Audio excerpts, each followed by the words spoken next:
নমস্কাৰ বন্ধু বান্ধৱীসকল, নতুন এটা ভিডিঅ'ত সকলোকে স্বাগতম জনাইছোঁ।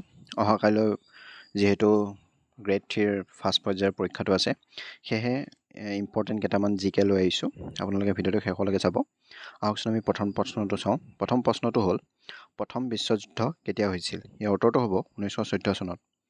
সৰ্বপ্ৰথম কোন দেশত কিতাপ ছপা কৰা হৈছিল? ইয়াৰ উত্তৰটো হ'ব চীন দেশত। ভাৰতত কেতিয়া ক'ত প্ৰথম টেষ্ট টিউব বেবী জন্ম দিয়া হয়?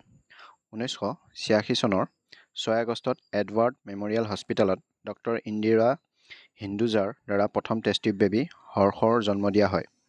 কোন চনত কোন ঠাইত পোনপ্ৰথমবাৰৰ বাবে লিখিত পৰীক্ষাৰ প্ৰচলন হয়?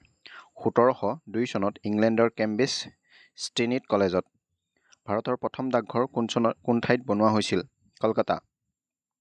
ভাৰতৰত্ন লাভ কৰা প্ৰথমগৰাকী ব্যক্তি কোন আছিল? চি ৰাজাগোপালাচাৰী। স্বাধীন ভাৰতৰ প্ৰথমগৰাকী মুখ্য ন্যায়াধীশ কোন? H.J. কেনিয়া। মহাকাশলৈ যোৱা প্ৰথম মানুহজন কোন আছিল? ইংৰাজী 12/4/1969 তাৰিখে ভষ্টক 1ৰে মহাকাশলৈ যোৱা ৰুছ দেশৰ মহাকাশচাৰী মেজৰ ইউৰি গাৰ্গিৰেনে মহাকাশলৈ যোৱা প্ৰথম মানুহ আছিল। বিশ্বৰ প্ৰথম মহিলা মহাকাশচাৰী কোন আছিল? ৰুছ দেশৰ ভালেণ্টিনা তেৰেস্কোভা। ভাৰতৰ প্ৰথম মহাকাশচাৰী কোন আছিল? ৰাকেশ শৰ্মা। জ্ঞানপীঠ বঁটা বিজয়ী প্ৰথম অসমীয়াজনৰ নাম কি আছিল? ডক্টৰ বীৰেন্দ্ৰ কুমাৰ ভট্টাচাৰ্য, আৰু তেওঁ সেইখন লাভ কৰিছিল মৃত্যুঞ্জয় পুথিখনৰ বাবে। এছিয়ান গেমছত সোণৰ পদক বিজয়ী প্ৰথম অসমীয়াজনৰ নাম কি আছিল? ইয়াৰ উত্তৰ হ'ব ভোগেশ্বৰ বৰুৱা। ভাৰতবৰ্ষৰ ৰাষ্ট্ৰপতি হোৱা প্ৰথম অসমীয়াজনৰ নাম কি আছিল? ডক্টৰ ফখৰুদ্দিন আলী আহমেদ। প্ৰথম অসমীয়া স্নাতক আৰু ICS বিষয়াজনৰ নাম কি আছিল? ইয়াৰ উত্তৰটো হ'ব আনন্দৰাম বৰুৱা। উচ্চতম ন্যায়ালয়ৰ মুখ্য ন্যায়াধীশ হোৱা প্ৰথম অসমীয়াজনৰ নাম কি আছিল? পাৰ্বতী কুমাৰ গোস্বামী। সাহিত্য একাডেমী বঁটা বিজয়ী প্ৰথম অসমীয়া ব্যক্তিগৰাকীৰ নাম কি? যতীন্দ্ৰনাথ দুৱৰা। তেওঁ লাভ কৰিছিলে বনফুলখনৰ কাৰণে 1952 চনত। প্ৰথম অসমীয়া চলচ্চিত্ৰ নিৰ্মাতাজনৰ নাম কি?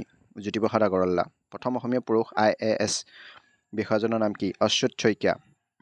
ব্ৰিটিছ চৰকাৰৰ পৰা ছাৰ উপাধি লাভ কৰা প্ৰথম অসমীয়াজনৰ নাম কি? ইয়াৰ উত্তৰ হ'ব ছাৰ ছৈয়দ ছাদুল্লা। অসমৰ প্ৰথম প্ৰশিক্ষণপ্ৰাপ্ত বিমান চালক কোন আছিল? ইয়াৰ উত্তৰ হ'ব মহানন্দ দাস। অসমৰ প্ৰথম বাতৰি কাকত অৰুণোদয়ৰ প্ৰতিষ্ঠাপক সম্পাদক কোন আছিল? ইয়াৰ উত্তৰ হ'ব নাথন ব্ৰাউন। প্ৰথম ৰেকৰ্ডিং কৰা অসমীয়া নাটখনৰ নাম কি? ৰুক্মিণী হৰণ। কম্পিউটাৰত কোনে প্ৰথমে অসমীয়া পুথি লিখি উলিয়াইছিল? ইয়াৰ উত্তৰ হ'ব দিলীপ কুমাৰ দত্ত। প্ৰথম অসমীয়া অনুদিত গ্ৰন্থখনৰ নাম কি? জাতিকৰ যাত্ৰা। অসমীয়া দিনপঞ্জীৰ প্ৰথম মাহ কোনটো? বহাগ। প্ৰথম অসমীয়া ব্যাকৰণখনৰ নাম কি? অসমীয়া ভাষাৰ ব্যাকৰণ। প্ৰথম অসমীয়া সাহিত্যৰ বুৰঞ্জী পুথিখনৰ নাম কি? অসমীয়া সাহিত্যৰ বুৰঞ্জী। প্ৰথম অসমীয়া দৈনিক বাতৰি কাকতখনৰ নাম কি? ইয়াৰ উত্তৰ হ'ব দৈনিক বাতৰি। প্ৰথম অসমীয়া কবিতা পুথিখনৰ নাম কি? প্ৰহ্লাদ চৰিত্ৰ। প্ৰথম অসমীয়া বুৰঞ্জীমূলক উপন্যাসখনৰ নাম কি? ভানুমতী। প্ৰথম অসমীয়া আত্মজীৱনীখনৰ নাম কি? অসমীয়া পুথিৰ তালিকা। প্ৰথম অসমীয়া চনেট পুথিখনৰ নাম কি? মলাৰ। কোন চনত অসমত প্ৰথমবাৰৰ চাহৰ আৱিষ্কাৰ হৈছিল? 1823 চনত। কোনখন অসমীয়া কথাছবিয়ে প্ৰথমে A চাৰ্টিফিকেট লাভ কৰিছিল? মৰীচিকা। অল ইণ্ডিয়া ৰেডিঅ' গুৱাহাটীযোগে প্ৰচাৰিত প্ৰথম অসমীয়া অনাতাঁৰ নাটখনৰ নাম কি? হৃদয়ৰ প্ৰয়োজন। কোনজন অসমীয়া কথাছবি পৰিচালকে প্ৰথমে ৰাষ্ট্ৰপতি বঁটা লাভ কৰিছিল? নিপ বৰুৱাই। অনা অসমীয়া চলচ্চিত্ৰ নিৰ্মাণ কৰা প্ৰথম অসমীয়া পৰিচালকজন কোন আৰু তেওঁক নিৰ্মাণ কৰা চলচ্চিত্ৰখনৰ নাম কি? তেওঁ অসমীয়াজন হৈছে প্ৰথমেশ বৰুৱা, আৰু তেওঁ দেৱদাস চলচ্চিত্ৰখনৰ কাৰণে দেৱদাস চলচ্চিত্ৰখন তেওঁ লিখিছিল, অনা অসমীয়া পৰিচালক কৰিছিল। ডক্টৰ ভূপেন হাজৰিকাৰ প্ৰথম বঙালী ছবিখনৰ নাম কি? মাহুত বন্ধুৰেই। জ্যোতিপ্ৰসাদ আগৰৱালাই প্ৰতিষ্ঠা কৰা প্ৰথম চলচ্চিত্ৰ ষ্টুডিঅ'টোৰ নাম কি? জয়মতী। প্ৰথম অসমীয়া চলচ্চিত্ৰ অভিনেত্ৰী কোন আছিল? আইদেউ সন্দিকৈ। প্ৰথম অসমীয়া হাস্যৰসাত্মক চলচ্চিত্ৰ কোনখন? ইটো সিটো বহুতো। প্ৰথম অসমীয়া শিশু চলচ্চিত্ৰ কি? অবুজ বেদনা। অসমীয়া ভাষাৰ প্ৰথম চলচ্চিত্ৰখনৰ নাম কি? জয়মতী। প্ৰথম অসমীয়া সংগীত পৰিচালনা কোন কৰিছিল? মনীষ বৰুৱাই। ইমানেই আছিলে। এইখিনি খুবেই গুৰুত্বপূৰ্ণ, কাৰণ ইয়াত আমি আলোচনা কৰিছোঁ যেন প্ৰথম অসমীয়া কি, পুথি কি, আত্মজীৱনী কি, সকলোবোৰ আছে।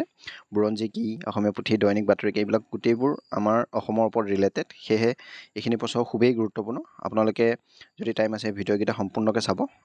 ইমানেই আছিলে, বেছি দীঘলীয়া নকৰোঁ। ভালকৈ প্ৰিপাৰেশ্যন কৰি থাকক। অহা কালিৰ বাবে বেষ্ট অফ লাক। ইমানেই আছিলে। ধন্যবাদ।